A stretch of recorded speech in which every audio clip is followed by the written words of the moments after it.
The books are wrong. What is going on YouTube? I have the 3 best player props for today's NBA Christmas slate. How exciting, and hope everyone's having a great day. Merry Christmas. Appreciate you guys hopping on in. But before we get into the plays, make sure you drop a like and subscribe if you guys are new. It really helps the algorithm. It really helps me know and understand that you guys like the content we're pushing out. So without further ado, if this video gets just 20 likes, I'll post another free play in the free winnable section. Merry Christmas. Appreciate you guys hopping on in, and let's get into the recap of 2 days ago, December 23rd. We did not have a profitable day. We go down 2 units. But let's recap the one play I did give out here on YouTube. Nick Claxton hits his line. He actually gets into foul trouble early on, which was pretty sweaty, but he does end up hitting his line. I actually end up cashing out this play, and let me explain. LeBron has 18 points in the first half. Then the Lakers start getting smacked to start the third quarter. He goes in, he plays like 8 minutes, gets to 23 points. Then I watched 2 possessions of him just being passive. I see, who did I see come in? I see Marcus Smart about to check in. And I think about this time, they're down 20.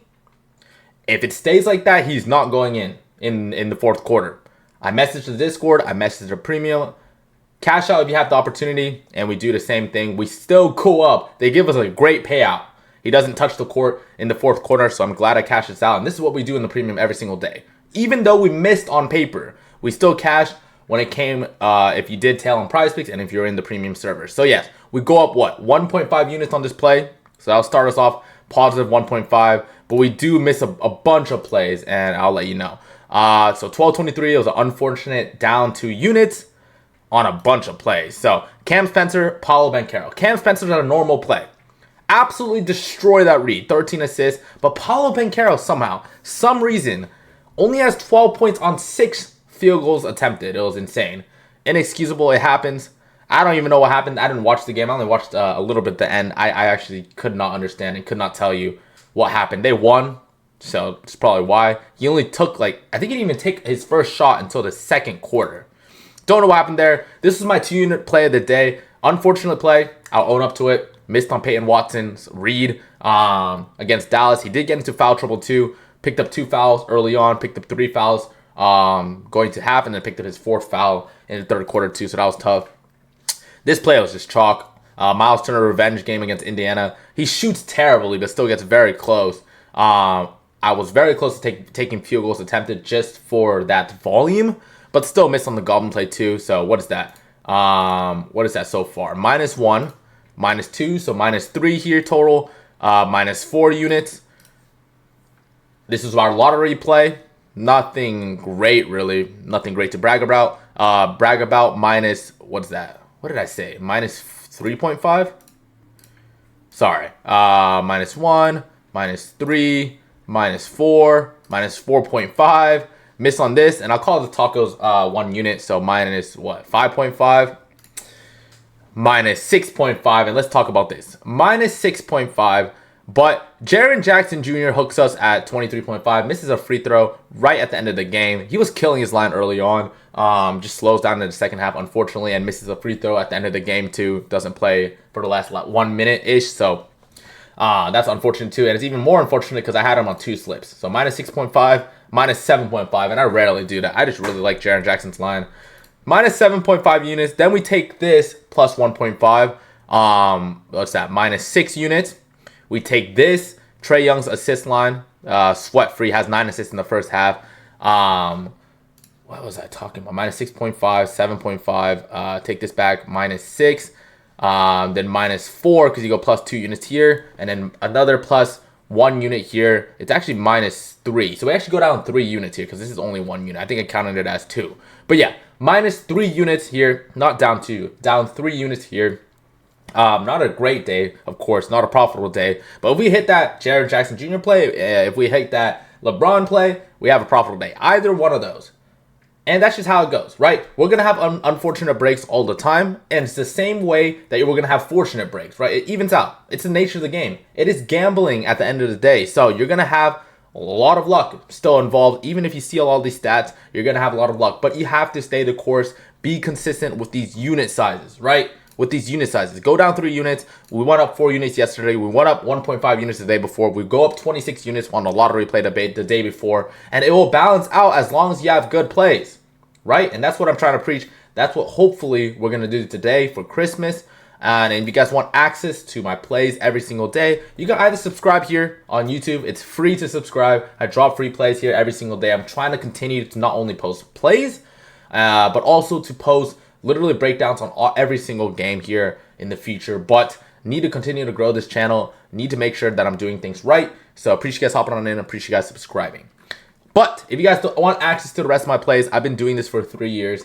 Been running a Discord for 1.5. We have 12 free day passes remaining, so you guys can get all of our Christmas plays for absolutely free for the whole day. 12 free day passes, right?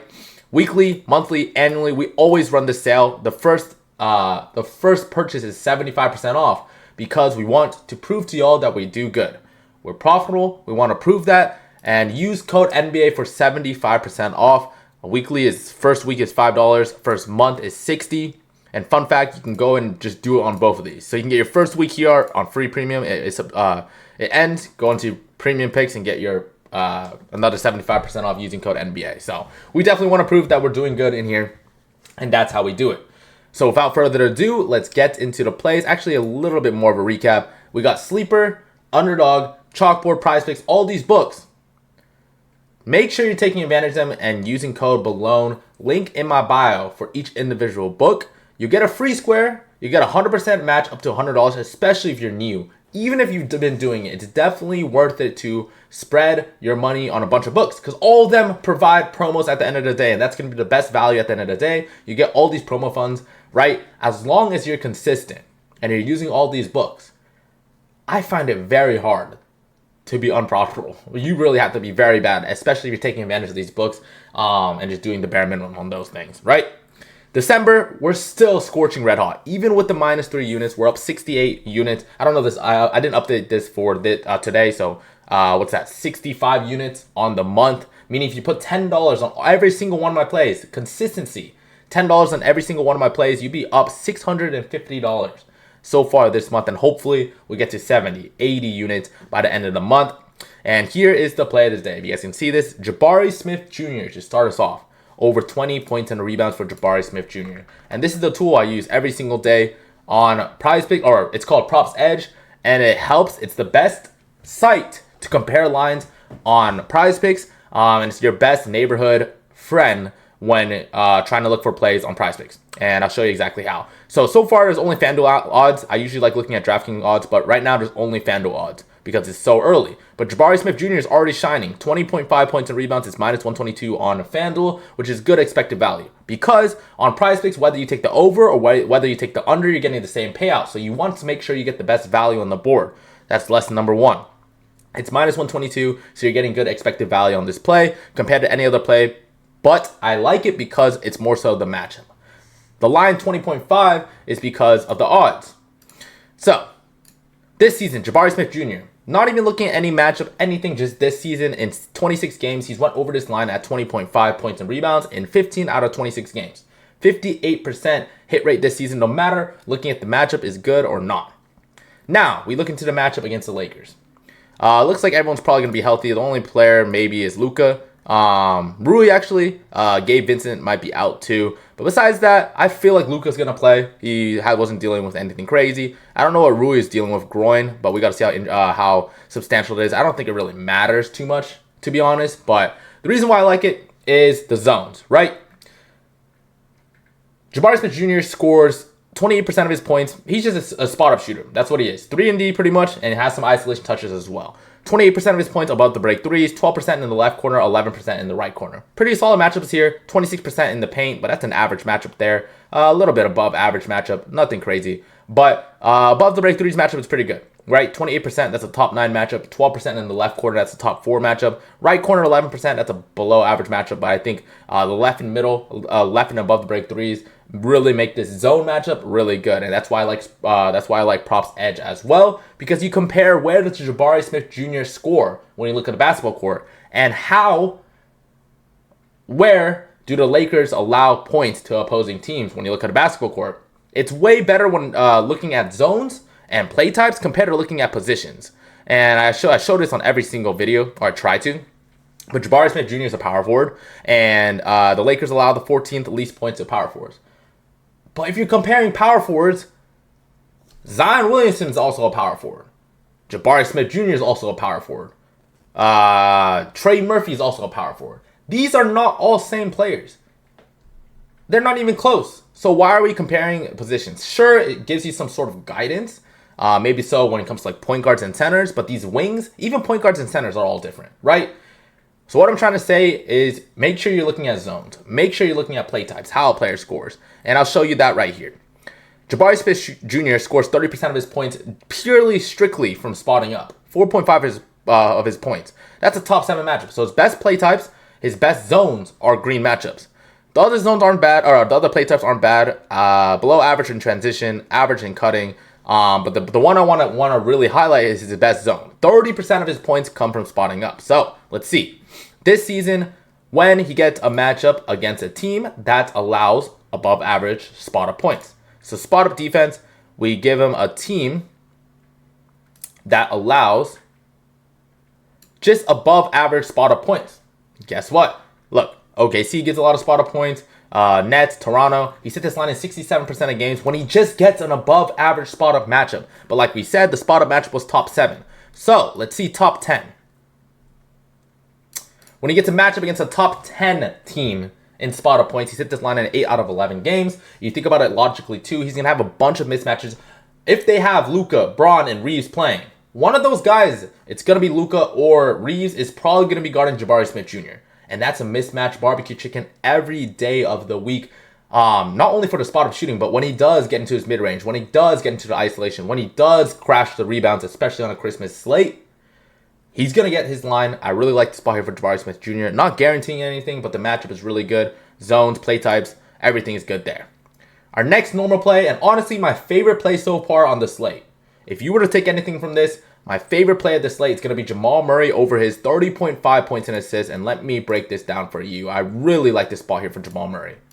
I really like it. So, right here, you can see it's the best odds so far. Coming into that 30.5 points and assists for overs. It's minus 116, nothing crazy, but it's probably going to change throughout the next few days. This season already, 30.5 points and assists this season already, going over this line in 61% of games. Straight off rip, without even looking at the matchup. Going over this line in 61% of games so far this season, 17 out of 28 games. So, without even looking at the matchup. The zones are alright. I mean, his best zone is 47% of his points come from above the break threes. It's a bottom 6 matchup. Minnesota's really good at limiting threes, but they're also not that great at guarding the mid-range, right? 31% of his points are wheeling, dealing in the mid-range, top 9, top 8 matchup. And honestly, if there was a line to take 2-pointers made, I would take it for Jamal Murray. But the biggest reason why I like this spot is the play types. A little bit is position too, right? They give the 5th most points to point guards. Again, Jamal Murray is not the same point guard as Steph Curry is. Jamal Murray uses the pick and roll a bunch. And that's probably why they give a lot of points to point guards, right? Top 5 points to opposing point guards. And a lot of it's because point guards use the pick and roll. But what I'm trying to say, Jamal Murray scores 30% of his points in the pick and roll. That's a number 1 matchup against Minnesota. I don't know what they do on defense. It's probably because they don't allow that many threes, so they don't provide that much help in the pick and roll. And there's no statistics to back this up. But Jamal Murray's and Jokic's pick and roll game is probably the best in the league. He uses it 30% of the time for 8 points a game on average, and that's the number 1 matchup. He's going to destroy Gobert, Randall, whoever's in the pick and roll because that's their scheme. They allow a lot of points in the pick and roll. That's what they do. 13% in transition, 10% isolation, 10% handoff, top 9, top 8, top 7 matchup. And his points and assists, so him and Jokic are just going to feast in this pick and roll today, especially in this matchup. He did face them once already, and he had 23 points, 12 assists on 18 potential assists. So yeah, loving this spot here for Jamal Murray, and we can round off the slip with Harrison Barnes, 5.5 points. It's one of the best goblins on the board so far. There's probably going to be better goblins on the board, so definitely watch out. You can go ahead and get props edge for yourself to find the best goblin value on the board, especially if you're on PrizePicks. Use code BELONE, you get 25% off your first purchase if you do want to find the best goblins on Props Edge, all you have to do is just filter for goblins and then compare it to DraftKings or any other book that you like. But DraftKings is the book I like. So it's going to show you the best odds because most of the goblins are going to pay you out the same way. So this Josh Hart 5.5 rebounds at minus 600 is going to pay you same as this Darius Garland over 1.5 threes at minus 311. That's a 2 times difference, but it's going to pay you the same thing. So you want to get the ones that are going to have the best value.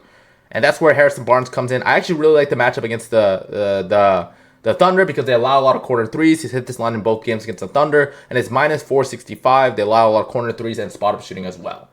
So rounding out the play there, Harrison Barnes, 5.5 points. Jabari Smith Jr., 20.5 points and rebounds. And Jamal Murray, over 30.5 points and assists. Stay safe. Appreciate you guys hopping on in. And subscribe if you guys are new. Peace out.